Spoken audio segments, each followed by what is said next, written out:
My channel. आज के video में मैं आप लोगों को डिफेक्टिव रिटर्न के जो इंटीमेशंस हैं, काफ़ी असेसीज को मिल रहे हैं और उसकी जो टाइम लिमिट है रिस्पॉन्स की वो 15 डेज़ की है। तो उसको आप कैसे डील करेंगे, किस प्रकार का वो नोटिस है, उसका क्या मतलब है, उससे रिलेटेड मैं आपको बताऊंगी। तो पहले अपन देख लेते हैं कि वो नोटिस कैसे दिखता है और उसका क्या मतलब है।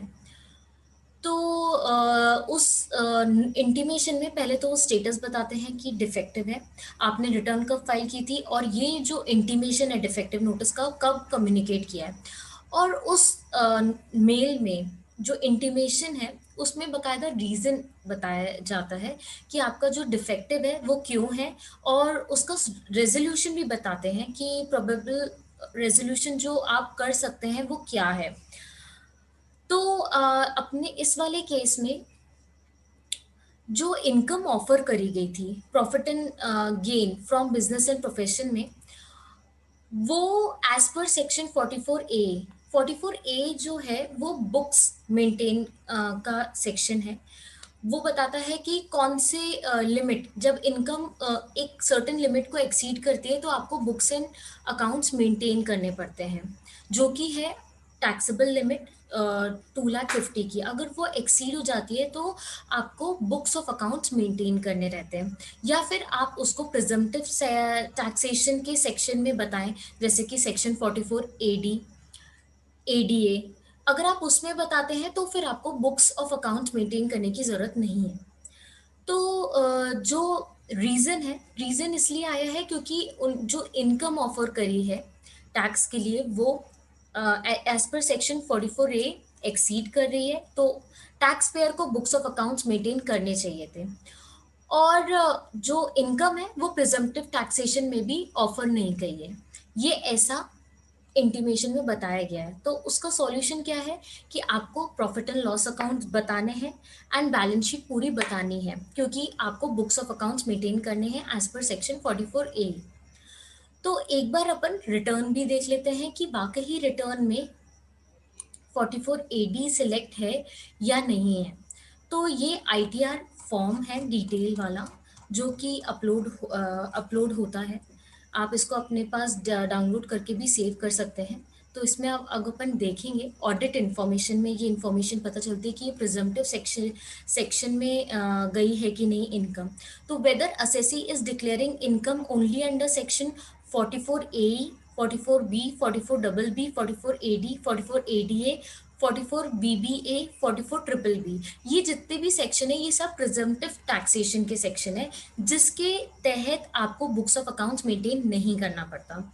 और साथ ही साथ आप ऊपर फर्स्ट वाला जो क्वेश्चन है, are you liable to maintain accounts as per section 44A, उसको भी नो करा गया है। तो इन दोनों सेक्शन में नो है, दैट्स वाई ये रिटर्न डिफेक्टिव है।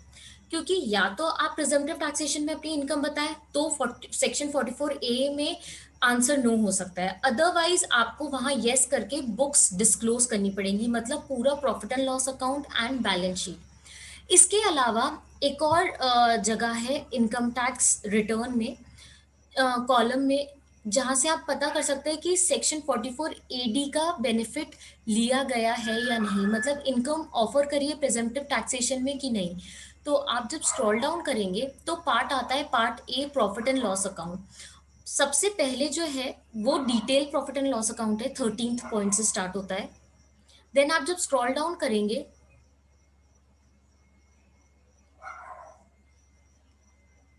तब वो बताता है 61 पॉइंट से, computation of presumptive business income under section 44AD।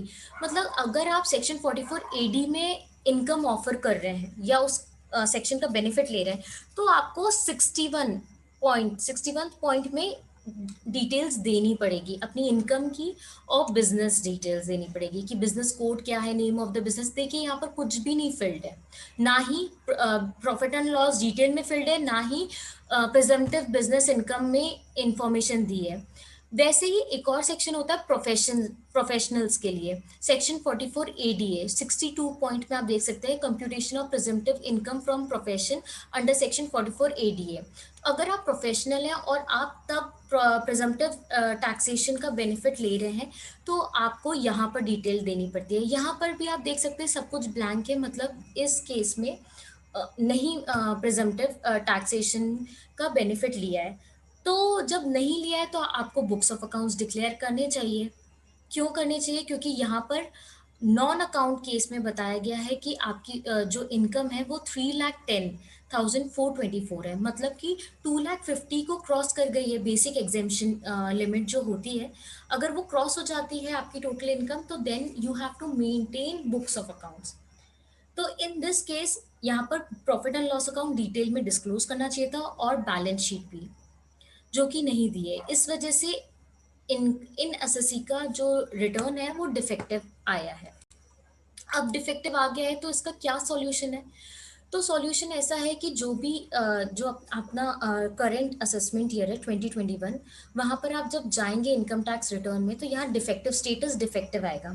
तो आप एक्नॉलेजमेंट नंबर पे क्लिक करें, देन यहाँ यहीं पर आपको दिया जाएगा E E file in response to notice under section 139 subsection 9। आप जब वहाँ क्लिक करेंगे तो फिर आपको रिस्पॉन्स का ऑप्शन आ जाएगा।